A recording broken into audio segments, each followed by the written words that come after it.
MBA करने के बाद जॉब छोड़ना आज भी इंडिया में काफी सारे लोगों को ये स्टेटमेंट एक बहुत बड़ी बेवकूफी लगती है और लगनी भी चाहिए, क्योंकि आज से 2 साल पहले मैंने भी अपनी जॉब रिजाइन करी थी एंड मुझ पे भी ना बहुत सारे सवाल फेंके गए थे।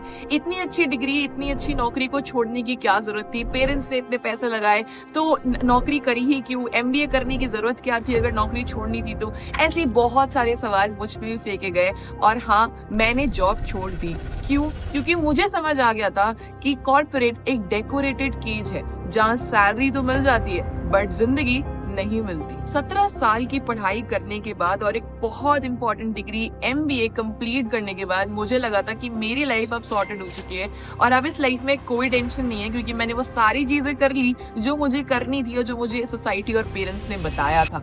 है ना, top college, top marks, placement भी बढ़िया मिल गई, तो लाइफ में सब कुछ बहुत ही सॉर्टेड चल रहा था। मुझे आज भी वो दिन याद है जब मुझे मेरा पहला ऑफर लेटर आया था। हाथ में फोन को मैं एक ट्रॉफी समझ के 2 घंटे तक बैठी हुई थी and literally I was very happy because इसी मोमेंट का इंतजार मुझे बहुत लंबे टाइम से था।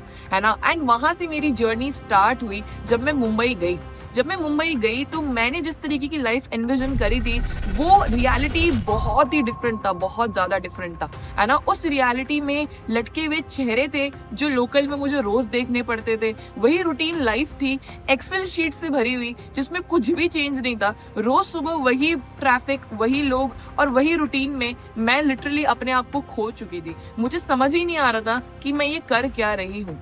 और इन सब में से सबसे बुरी चीज क्या थी? सबसे बुरी चीज जो मुझे रियलाइज हुई इस पूरी कॉर्पोरेट की जर्नी में जो मैंने 2 साल काम करा है वो ये है कि किसी को फर्क ही नहीं पड़ता कि तुम कौन हो, सिर्फ एक्सेल शीट टाइम पे अपडेटेड होनी चाहिए, दैट्स ऑल। बात है 2022 की। एक दिन मैं ऑफिस से घर लौट रही थी लोकल में एंड बहुत भीड़ थी लोकल में, थकान थी और एक लड़की ना मेरी ही उम्र की रो रही थी फोन पे, किसी को कह रही थी कि मैंने एमबीए कर ली, अब 40,000 की नौकरी कर रही हूँ लेकिन मेरे पास अब पैसे नहीं बचे घर पे देने के लिए। उसकी आंखों में सिर्फ उसकी आंसुएं नहीं थे बल्कि एक पूरी जनरेशन का फ्रस्ट्रेशन था।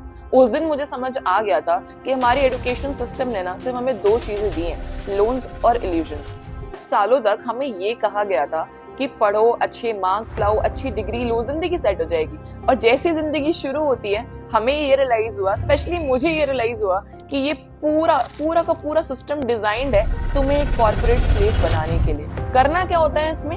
9 से 9 तक काम करना होता है, रोज ट्रैफिक में टाइम मारना होता है, घर आके थक के सो जाना होता है। हमें ये समझने की बहुत ज्यादा जरूरत है कि हमारे सपने किसी अप्रेजल्स में नहीं दिखने वाले, हमारी मेंटल हेल्थ किसी एक्सेल शीट में नहीं दिखाई देने वाली। सच तो ये है कि कॉर्पोरेट हमारा टाइम खरीदता है, हमारी जिंदगी नहीं, बट हम अपनी पूरी जिंदगी को ही कॉर्पोरेट बना लेते हैं। सच ये है कि कॉर्पोरेट चाहता ही नहीं कि तुम रुको और सोचो, कॉर्पोरेट यही चाहता है कि तुम इसी लूप में गोल गोल घूमते रहो और तुम्हें वक्त ही ना मिले ये सोचने का, ये रुक कर सोचने का कि तुम इससे बेटर भी कुछ और कर सकते थे।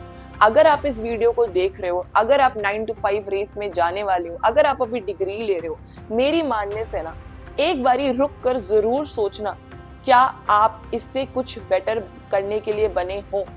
एक बारी ये सोचना बहुत ज्यादा जरूरी है, क्योंकि अभी भी अगर आप नहीं रुके, अभी भी अगर आप नहीं सोचे अपने बारे में, अपने फ्यूचर के बारे में, तो माइट बी पॉसिबल आप भी उसी लड़की की तरह रो सकते हो किसी मेट्रो, किसी शहर के किसी मेट्रो, किसी लोकल में, है ना। एंड एमबीए और बहुत अच्छी फैंसी डिग्रीज करने के बाद भी you might be broken, helpless and confuse. उस दिन जब उस लड़की को मैंने लोकल में रोते हुए देखा, उसकी आवाज मेरे कानों से जा ही नहीं रही थी, दिन रात मेरे दिमाग में घूमे जा रहा था, बट मैं अभी भी श्योर नहीं थी कि इतना सब कुछ पुराना छोड़ के मैं कुछ नया स्टार्ट करूं। सोसाइटी का प्रेशर था, कॉर्पोरेट का प्रेशर था, मम्मी पापा की उम्मीदें थी, बहुत सारी चीजें थी। तो मुझे ऐसा लगा कि शायद मेरे कंफ्यूजन का सारा जवाब मुझे मेरे अपने साइड वाले लोगों से ही मिल जाएगा, यानी कि मेरे कलीग से ही मिल जाएगा।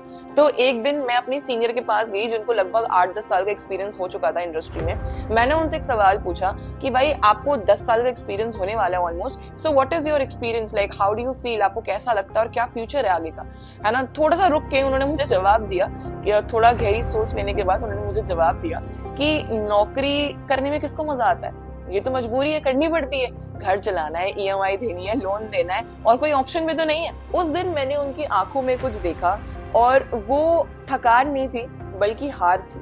वो आदमी सिर्फ एक एम्प्लॉय नहीं था, he was an example to an entire generation जो अपने घर से बड़े सपने लेके निकलते तो हैं, बट कहीं ना कहीं रूटीन और 9 to 5 जॉब के बीच में ना वो खोकर रह जाते हैं। वो आदमी एक एग्जाम्पल है कि कैसे उन्होंने अपनी पूरी जिंदगी सिर्फ सैलरी के लिए सैक्रिफाइस कर दी, बिना रुके, बिना सोचे कि एक्चुअली में वो जी भी रहे हैं अपनी जिंदगी या फिर सरवाइव कर रहे हैं सिर्फ। वो सीनियर की आंखों में जो हार थी ना, वो मेरे आंखों में रह गई थी, और वो एक कॉन्वर्सेशन नहीं था मेरे लिए, वो एक वार्निंग थी फ्यूचर की। वो लोकल में थके हुए चेहरे, वो कॉन्वर्सेशन सीनियर के साथ, वो रोती हुई लड़की, डिससैटिस्फाइड एम्प्लॉयज, मेरी खुद की रूटीन लाइफ, ये सब कुछ ने ना मुझे सोचने पे मजबूर कर दिया था कि अब मुझे अपने लिए रुक कर सोचने की बहुत ज्यादा जरूरत है। उस मोमेंट ने ना मुझे बहुत हिला दिया, मेरे दिमाग में सारी चीजें चलने लग गई। इतने सालों की मेहनत मेरे मम्मी पापा की, इतने सारे पैसे जो उन्होंने मुझ पे लगाए, बीबीए करवाया फ्रॉम एमिटी यूनिवर्सिटी, एमबीए करी from the top reputed university of India, मैंने कैट की कोचिंग्स में इतने पैसे लगाए, फिर मुझे जॉब मिली जो मुझे हमेशा से चाहिए थी, एक इंडिपेंडेंट लाइफ में जो जी रही थी, ये सब कुछ मेरे दिमाग में चलने लग गया। बट इन सब के बीच में ना एक आवाज मेरे अंदर बहुत ज्यादा जोर जोर से स्ट्रांगली आने लग गई कि यशिका, अभी भी अगर तूने अपना रास्ता चेंज नहीं करा, अभी भी तूने अगर रुक के नहीं सोचा कुछ बदलने का, तो तू भी उन्हीं लोकल चेहरे की तरह बन जाएगी जिनको तू रोज देखती है, उन्हीं लटकों चेहरों का पार्ट बन जाएगी। एंड मुझे कहीं ना कहीं वो चीज बिल्कुल भी अपनी लाइफ में नहीं चाहिए थी। It was not me. और मेरे अंदर से एक आवाज बहुत स्ट्रांग होने लग गई इन सबके बीच में कि यशिका, ये लाइफ तेरे लिए नहीं बनी है, you need to stop and think what you need to do. और मुझे समझ आ गया था कि जिंदगी सैलरी स्लिप से नहीं बल्कि चॉइसेस से बनती है, और अगर मैं अब चॉइस नहीं लेती तो कब लेती, अगर मैं चॉइस नहीं लेती तो मैं भी किसी केबिन में काम कर रही होती मजबूरी में, बट मैं अंदर से जिंदा तो बिल्कुल भी नहीं होती। तो मैंने डिसाइड किया मैं जॉब छोड़ रही हूँ। हाँ जी, मैंने एमबीए करने के बाद अपनी जॉब रिजाइन कर दी, और सोसाइटी ने क्या कहा, वही जो आप सोच रहे हो, लड़की पागल हो गई है, इतने सारे पैसे क्यों लगाए थे एमबीए में जब जॉब ही छोड़नी थी, और जॉब छोड़ के क्या करेगी, नेटवर्क मार्केटिंग। अच्छा, फॉरएवर लिविंग प्रोडक्ट्स, ये तो वही स्कीम है, ऐसी कंपनीज तो बहुत आती हैं, बहुत जाती हैं। बहुत सारे लोग मुझे समझाने वाले थे, और इसमें से तो 90% लोग मेरे अपने ही थे। बहुत सारे लोग थे मुझे समझाने वाले, बट मेरे सपने को समझने वाला कोई नहीं था मेरे अलावा। तो फाइनली मैंने अपनी जॉब रिजाइन कर दी, और मैंने अपना बिजनेस आज से 2 साल पहले स्टार्ट करा फॉरएवर लिविंग प्रोडक्ट्स के साथ। आज मैं किसी भी बॉस के ऑर्डर्स पे काम नहीं करती, अपने विजन पे काम करती हूँ। मैं अपना टाइम खुद कंट्रोल करती हूँ, अपना ग्रोथ खुद डिजाइन करती हूँ, और सबसे इंपॉर्टेंट चीज, मैं खुद के लिए जीती हूँ।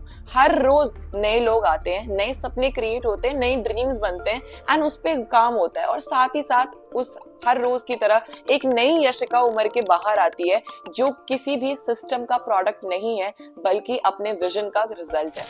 मैं ये नहीं कह रही कि जॉब करना गलत है, बट हाँ, जिंदगी जब सिर्फ एक जॉब पे टिक जाए ना, तब शायद वो गलत लगने लग जाती है। जब तक आप जॉब को जॉब के लिए करते हो तो भाई आपको ग्रोथ मिलती है, इज्जत मिलती है, बट जैसे ही वो जॉब आपकी पहचान बन जाती है ना, आपके खुद के सपने मरने लग जाते हैं, और फिर आप अपने लिए नहीं, सिर्फ सिस्टम के लिए जीते हो। इसलिए मैं कहना चाहती हूँ, rethink, reclaim and restart. Rethink करो अपने गोल्स को, अपने अस्तित्व को, और अपनी जिंदगी के बारे में ना दोबारा सोचो, रीस्टार्ट करो। अगर आप अपने वर्जन 1.0 में घुट रहे हो तो याद रखना आपका वर्जन 2.0 आप ही के हाथ में।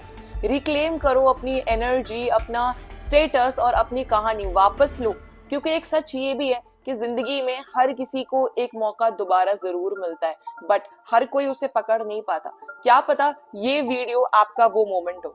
तो अगर आप फील करते हो कि ये बातें सिर्फ मेरी ही नहीं बट आपकी भी सच्चाई है, और अगर आप रेडी हो एक नई शुरुआत के लिए, तो कमेंट में जाओ और लिखो I choose me, and subscribe करो इस चैनल को, बिकॉज ये यूट्यूब चैनल सिर्फ एक चैनल नहीं है, ये उन लोगों की आवाज है जो सिस्टम के अंदर दब के अपने सपने नहीं छोड़ना चाहते। और हर हफ्ते इसी तरीके से हम उन टॉपिक्स पे बात करेंगे जो दुनिया इग्नोर करती है, जैसे कि job burnout, mental stress, happiness, real freedom. So मिलते हैं नेक्स्ट वीडियो में। Thank you so much.